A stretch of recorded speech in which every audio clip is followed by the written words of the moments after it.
उत्तराखंड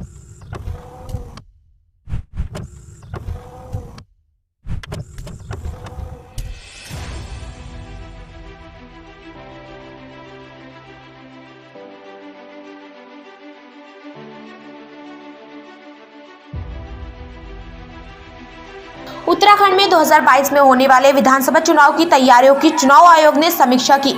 प्रदेश की विषम भौगोलिक परिस्थितियों को देखते हुए इस बार विधानसभा चुनाव में मतदान के लिए निर्वाचन आयोग ने 1 घंटे का समय बढ़ाया है।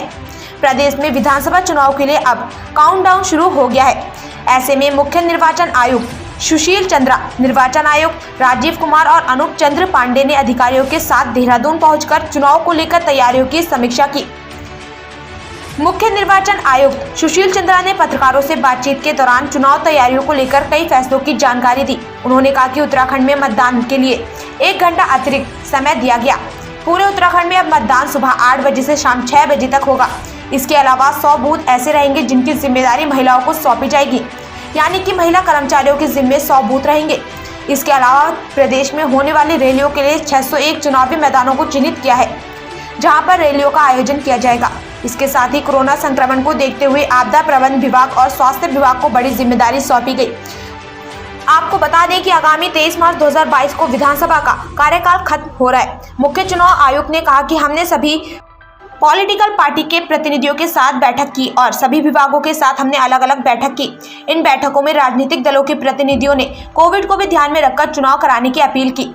इसके साथ मतदान केंद्रों पर लगने वाली भीड़ पर भी ध्यान देने की पैरवी की गई है। पूरे 81.3 लाख जो मतदाता बने हैं इस बार, और हमारा ये प्रयास है कि वो सब लोग आके वोट डालें। तो हमारा जो पूरा प्रयास रहता है कि सभी लोग जिनकी भी आयु 18 वर्ष होने जा रही है 1 जनवरी को, और सभी तरह के लोग, वो बुजुर्ग हों, दिव्यांग हों, मतलब इतना जो काम किया गया है हमारे इन ऑफिसरों ने, वो वाकई में सराहनीय है। और एक पॉलिटिकल पार्टीज़ ने भी इसकी बड़ी सराहना की है। इसके बाद जो हम लोगों का वो है कि इसको कैसे बढ़ाया जाए। देखिए, पिछली बार जो हमारा वोटर टर्नआउट हुआ है, जो पिछले इलेक्शन में था 2017 में, वो 65.56% था। हम लोग पूरा भरसक प्रयत्न कर रहे हैं कि जो भी मतदाता हमारे बूथ में रजिस्टर्स हुए हैं वो सब लोग वोट डालने आए। किसी भी डेमोक्रेसी को मजबूत करने के लिए आवश्यक है कि सभी लोग वोट डालें। और आपने अभी देखा होगा, शायद बाहर कुछ लोगों ने जाकर देखा होगा, जो स्वीप की एक्टिविटीज़ जो सीओ ने अरेंज की हैं, प्रत्येक ज़िले ने अपने अपना जो एक अथक प्रयास किया है और क्या क्या वो करने जा रहे हैं, इस संदर्भ में वो सब दर्शाया गया है। और आई थिंक आप लोगों ने भी इसको देखा होगा और लगा होगा कि एक वातावरण क्रिएट किया गया है जो कि एक सामाजिक डेमोक्रेसी का एक फेस्टिवल होता है, जो त्यौहार वाला, उस तरह से हम लोग काम कर रहे हैं। और हमने वो वाले बूथ भी आइडेंटिफाई किए हैं जहाँ पर पोलिंग परसेंटेज 65% से भी कम था, जो कि एवरेज था 65%, उससे पोलिंग बूथ कम हो गए, उससे जो परसेंटेज कम है, उसी सारी पोलिंग बूथ को चिन्हित किया गया है। और ऑफिसरों को ये डायरेक्शन दी गई है कि वहाँ जाके सभी मतदाताओं को आग्रह करें, सभी मतदाताओं को बताएं कि आपको वोट डालना आवश्यक है और आप वोट डालने आइए। क्योंकि हम किसी भी मतदाता की उदासीनता को नहीं चाहेंगे कि मतदान जैसी चीज़ में उदासीन हो कोई भी व्यक्ति। तो इसलिए अधिक से अधिक पार्टिसिपेशन हो, ये हमारा एक प्रयास रहेगा। और मैं चाहता हूं कि आप लोगों की भी उसमें भूमिका हो कि आप समाज को शिक्षित करें, आप समाज को बताएं कि भाई आपको वोट डालना आवश्यक है, और वोट डालने से ही एक लोकतांत्रिक प्रणाली को मजबूती मिलती है।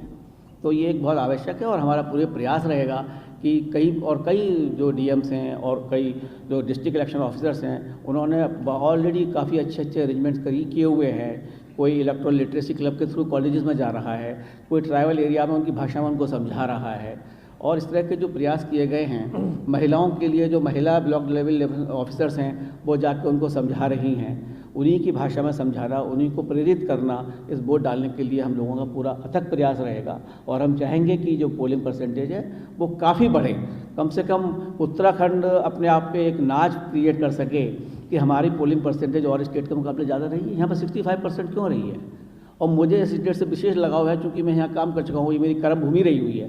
तो मैं चाहूँगा कि यहाँ पर परसेंटेज काफ़ी बढ़कर आए और एक उदाहरणीय और एक एग्जाम्पलरी स्टेट बने। अब मैं आपसे चर्चा करना चाहूँगा कोविड प्रोटोकॉल की और वैक्सीनेशन स्टेटस की। ये हम लोगों ने सभी अधिकारियों से, चीफ सेक्रेटरी से इसके बारे में चर्चा की और हमें बताया गया है कि लगभग 100% लोगों को इस प्रदेश में एक वैक्सीनेशन लग चुका है और करीब 78% डबल वैक्सीनेटेड लोग हैं। तो as far as the vaccination की जो प्रक्रिया है वो काफ़ी हद तक पूरी हो चुकी है और जो लोग रह भी गए हैं तो ये आदेश दिए गए हैं उनको जल्दी से जल्दी वैक्सीनेशन किया जाए। हमें बताया गया कि जो लोग घरों में नहीं हैं उन्हीं को शायद लोग रह गए हैं और उनको पूरी तरह से प्रेरित किया जा रहा है, उनको चिन्हित किया जा रहा है, जिससे पूरी तरह से ये स्टेट डबली वैक्सीनेटेड हो जाए जब तक कि इलेक्शन की प्रक्रिया जैसे जैसे स्टार्ट होगी। इसके साथ ही जो पोलिंग बूथ्स हैं हम चाहते हैं और हम बना रहे हैं totally, they should be absolutely Covid safe polling booth and all arrangements for COVID system will be provided, like mask, sanitizers, thermal scanning will be done of the persons, and social distancing will be maintained. And because of social distancing, we reduce the number from 1500 to 1200 on an average per polling booth is only 700 persons which are coming. And I hereby announce that way that time of the polling will also be increased by 1 hour. That we are starting from this state only because certain political parties have also mentioned about it, and we feel also because of a long distances into different difficult areas, persons are finding difficult sometime, so we are increasing time by 1 hour of the polling timings. Earlier it was from 8 to 5, now we'll increase it by 1 hour. इन सबको मैं संक्षिप्त रूप से आपके सामने कहना चाहूँगा कि आयोग अपने प्रयास में कहीं से कहीं तक भी कोई कमी नहीं रखेगा कि पूरा जो चुनाव हो वो बहुत निष्पक्ष तरीके से हो, फ्री, फेयर, इंड्यूसमेंट फ्री हो, सेफ वातावरण में हो तथा अच्छी तरीके से हो। इसमें कोई प्रलोभन का जगह ना हो, इसमें कोई भड़काऊ भाषणों की जगह ना हो और कोई भी ऐसी क्रिया ना हो जिससे कोविड को भी फैलने की आवश्यकता हो। Social distancing should be maintain और इसमें हमें सभी मतदाताओं की सहयोग की आवश्यकता है, सभी नागरिकों के सहयोग की आवश्यकता है, तभी हमारा जो ये प्रचार है और प्रसार है और जो मतदान है वो पूर्णतया हो पाएगा। और इसमें आपकी बहुत बड़ी भूमिका है और जैसा कि बता चुका हूँ कि हमने वुमेंस के लिए 100 ऑल वुमेन बूथ एस्टेब्लिश किए हुए हैं और करीब 5 दिव्यांगों के लिए वोट किए गए बूथ के लिए अरेंजमेंट किए हुए हैं। और जो भी अपनी एनफोर्समेंट एजेंसीज हैं they will also be absolutely on their job to control this particular menace. और चुनावी प्रक्रिया में आपकी भूमिका, जो मीडिया फ्रेंड्स की भूमिका है, वो तो कोई मतलब उसको तो कभी कोई कमी फील कर ही नहीं सकता। वो तो आपकी भूमिका सबसे इम्पोर्टेंट है।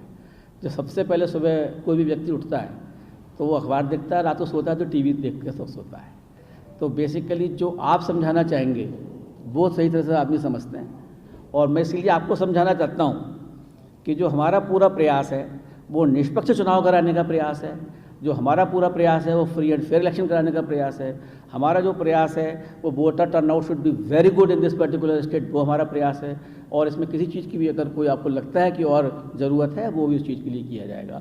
आई am really thankful to you for all of you who have come here in large number and I am very sure that media play with this role in a very positive manner for absolutely free and fair elections. Thank you so much.